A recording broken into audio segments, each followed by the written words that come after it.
Le qadar, c'est quoi? C'est le décret préalable. Et le qadar, c'est quoi? La réalisation de ce décret.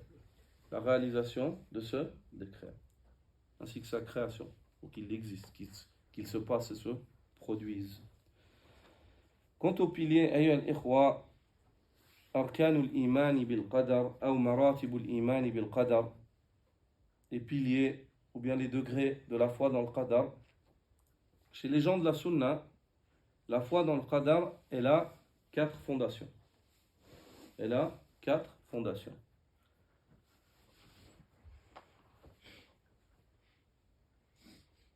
أول هذه الأركان أو المراتب الإيمان بعلم الله السابق. Le fait d'avoir la foi.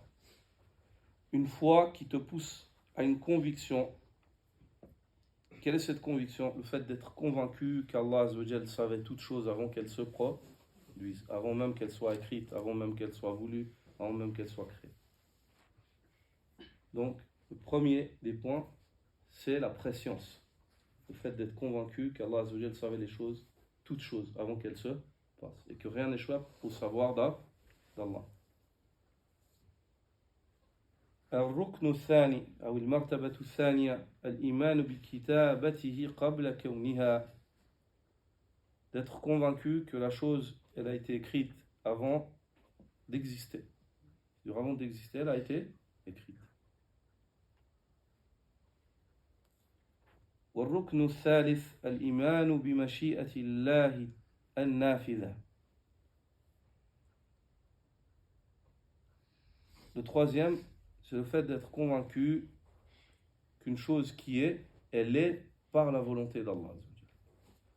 Et que si Allah ne l'a pas voulu, elle ne saurait être. Comme l'a dit l'imam Shafi'i. Il a évoqué, rahimahullah, il a dit que أجمع المسلمون على أن ما شاء الله كان وما لم يشاء لم يكن. Les musulmans sont unanimes quant au fait que toute chose qu'Allah a voulu, elle est. Et toute chose qu'Allah n'a pas voulu, elle ne saurait être. C'est pas possible qu'elle soit. Sans la volonté d'Allah, sans la mashi'a d'Allah.